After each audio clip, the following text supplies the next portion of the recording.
So hello guys, welcome back to the another video. और आज की इस वीडियो ऐसा एक टॉपिक है कि आप लोगों को इस टाइम पे यूके आना चाहिए नहीं आना चाहिए। बट अभी जो है आपने मतलब बहुत सारी वीडियोस देखी होंगी जिसमें वीजा रेगुलेशन और इमिग्रेशन रेगुलेशन वगैरह इतने ज्यादा चेंजेस हो रहे हैं ना यूके में। मतलब इतना ज्यादा डिफिकल्ट है यूके में सेटल होना, प्लस में यहाँ पे वीजा स्पॉन्सरशिप जॉब लेना। और अभी जो है शॉर्टेज ऑक्यूपेशन लिस्ट जो थी उनमें से उसको भी चेंज करके जो है 21 जो जॉब्स है वो आएंगी शॉर्टेज ऑक्यूपेशन लिस्ट में। और मतलब बहुत सारे इमिग्रेशन चेंज वगैरह हो रहे हैं। तो मतलब कुल मिला के मेरा टॉपिक ये है कि इस टाइम पे जो आप लोग प्लानिंग कर रहे हो, जैसे हो सकता है कि आप अक्टूबर इनटेक के लिए, सितंबर अक्टूबर इनटेक के लिए जो 2024 है इसमें प्लानिंग कर रहे होगे, या फिर जैन इनटेक में प्लानिंग कर रहे होगे। वैसे भी अभी जो वीजा रेगुलेशन चेंज हुए थे उसमें के अकॉर्डिंग जो मास्टर्स में जो आप लोग डिपेंडेंट वगैरह लेके आते थे वो तो वैसे भी अभी बंद हो गया। तो मतलब बहुत सारे रेगुलेशन तो ऑलरेडी चेंज हो चुके हैं, लेकिन अभी जो और भी ज्यादा इमिग्रेशन से रिलेटेड और स्पॉन्सरशिप जॉब से रिलेटेड जो है बहुत सारे चेंजेस आए। अगर आप ऐसा कंसिडर करना चाह रहे हो कि आप अभी भी जो है 20-30 लाख रुपीस का लोन लेके यूके में आके पढ़ाई करके ये सोच रहे हो कि भाई जॉब लेके यहाँ पे सेटल हो जाओगे, तो देखो मतलब बहुत सारे लोग हो भी जाते हैं सक्सेस, ऐसा नहीं है, मैं ये नहीं कह रहा कि नहीं हो। एक बार ना आप इस चीज को बहुत अच्छे से ना रिसर्च करो भाई, सच की आप पहले यही सर्च करो कि नए स्टूडेंट्स जो है यूके में जो जाते हैं उनके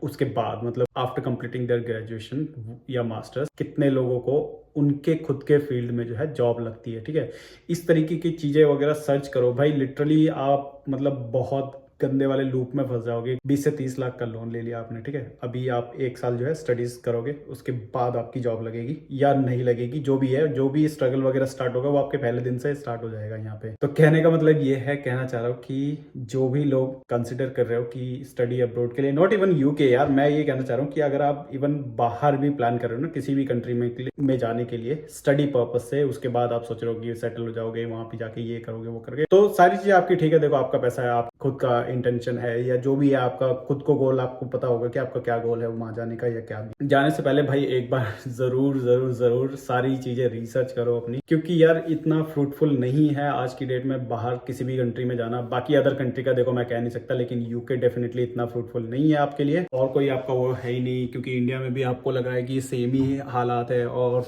वैसे भी देखो मैं इस वजह से एक और चीज बोलना चाह रहा हूँ, अभी देखो एआई वगैरह का इतना ज्यादा वो हो गया है, मतलब हाइप बनी हुई है कि बहुत सारे लोगों का ले ऑफ वगैरह हो रहा है, और दैट इज ट्रू। और बहुत सारे लोगों की जॉब जाएगी भी, बहुत सारी जॉब न्यू भी क्रिएट होंगी, which is true as well. But जो अभी जैसे चलो जैन 2025 का एग्जांपल लेते हैं, जो लोग स्टडी अब्रॉड के लिए आना चाहते हैं, अभी आप 1 से 2 1.5 साल आपके पास है और आप वो मतलब रिसर्च वगैरह करना स्टार्ट करो। आपको भी बताए कि जितने पैसे आप लगा रहे हो उसको रिटर्न लाने में भी आपको मेहनत बहुत करनी पड़ेगी, है ना। और जो आपने सर पे लोन लेके आओगे, क्योंकि अगर इवन दो आप वो पेरेंट्स का सेविंग्स भी यूज करोगे तो रिटर्न नहीं करना होगा आपको होपफुली कि, बट लेकिन फिर भी आपको एक sir back of the mind दिमाग में रहेगा ही रहेगा कि आपने जो इतना पैसा लिया है। अगर आप लाइक मॉर्गेज वगैरह रखवा के आते हो, क्या बोलते हो उसको, मॉर्गेज बोलते हैं ना, कोलेट्रल लोन, जो सॉरी जो कोलेट्रल लोन वगैरह आप लेते हो, तो उसके बावजूद भी आपके सर पे भाई बड़ी टेंशन रहती है, और यहाँ पे जॉब मिलना मतलब इतना बहुत डिफिकल्ट है मतलब। और अभी आपको पता है कि यूके जो है रिसेशन में भी ऑफिशियली अनाउंस हो गया है। और रिसेशन क्या होता है, देखो जो अगर लास्ट 2 क्वार्टर या 5 to 6 मंथ से अगर कंट्री की जीडीपी अगर अच्छा परफॉर्म नहीं करती तो ऑफिशियली जो है वो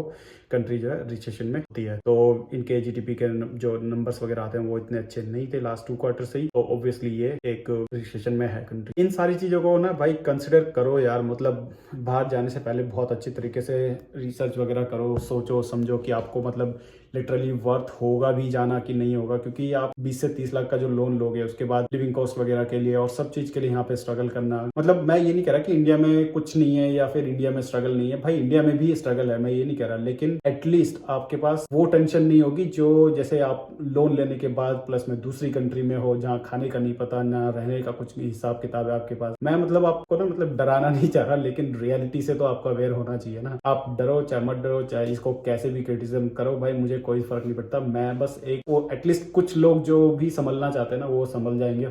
मुझे नहीं मालूम कि कितने लोग इस वीडियो को सीरियसली लेने वाले हैं, बट हाँ मेरा पॉइंट ऑफ व्यू यही रहेगा कि जितना आप पैसा लगाने वाले हो 20 से 30 लाख या 40 लाख 50 लाख की स्टडी अब्रॉड के लिए, भाई इतना मतलब हर किसी के पास की बात नहीं है बाहर आना, लेकिन ये वाला जो रूट है ना स्टडी के उसमें आप बाहर जाते हो, इसको कंसिडर मत करो मेरे ख्याल से, तो क्योंकि अभी बहुत सी कंट्री में इस तरीके के जो ग्रेजुएट वीजा हो गया, ग्रेजुएट वीजा तो सॉरी स्टडी के बाद मिलता है, जिस तरीके अभी जैसे यूथ मोबिलिटी या India young professional scheme visa, इस तरीके से जो बैलेट वगैरह निकलते हैं, या फिर अगर आप डायरेक्टली वर्क वीजा पे आते हो तो भाई इससे बड़ी अपॉर्चुनिटी आपके पास और कुछ नहीं हो सकती। वर्क वीजा में आपको सिर्फ और सिर्फ 4 या 5 लाख या 10 लाख जो भी खर्चा होगा वो मिनिमम और बेयरेबल होगा।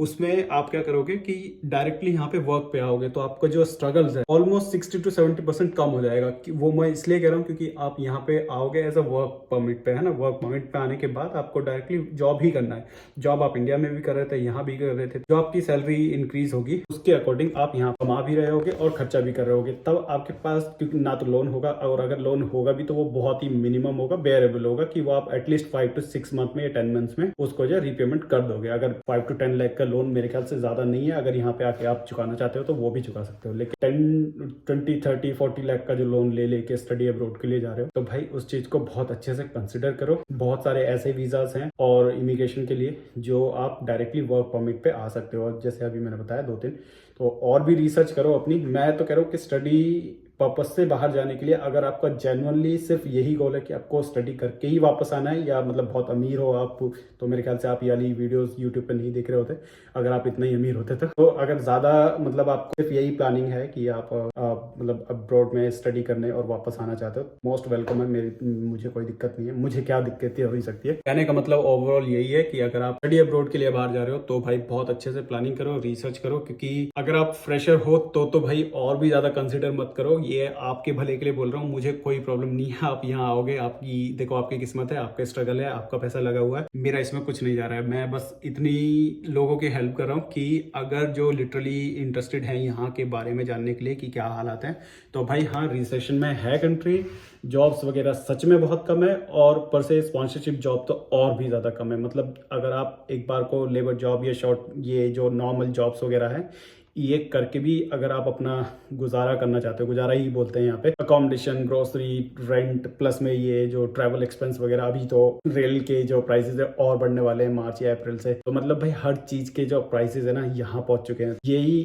इसी रीजन से कह रहा हूँ कि अगर आप डायरेक्टली वर्क परमिट पे आते हो या किसी और वीजाज पे आते हो, रादर देन की 20-40 लाख का लोन, अपना स्टडी लोन वगैरह लेके, ऊपर से 1 साल आपको पढ़ाई करनी है, पढ़ाई करने के बाद आप कमाना शुरू करोगे, वो भी जॉब लगेगी, तो मतलब आप देख लो कि इतना ज्यादा आपका टेन्योर बढ़ जाएगा। प्लस में जो लोन का जो है प्रिंसिपल अमाउंट और आपको जो चुकाना है उसके ईएमआईस वगैरह, वो तो भाई अलग देख लेना यार। मैंने तो अपनी तरफ से बहुत सारी चीजें बोल दी हैं, बाकी इससे ज्यादा मेरे को समझ नहीं आ रहा मैं क्या बोलूँ क्या नहीं बोलूँ। आपकी मर्जी है अगर आपको यूके सच में आना है, क्योंकि मैं और कंट्री का तो देखो कंपेयर भी नहीं कर सकते, और नहीं मैं सच करता किसी और कंट्री का, क्योंकि इमिग्रेशन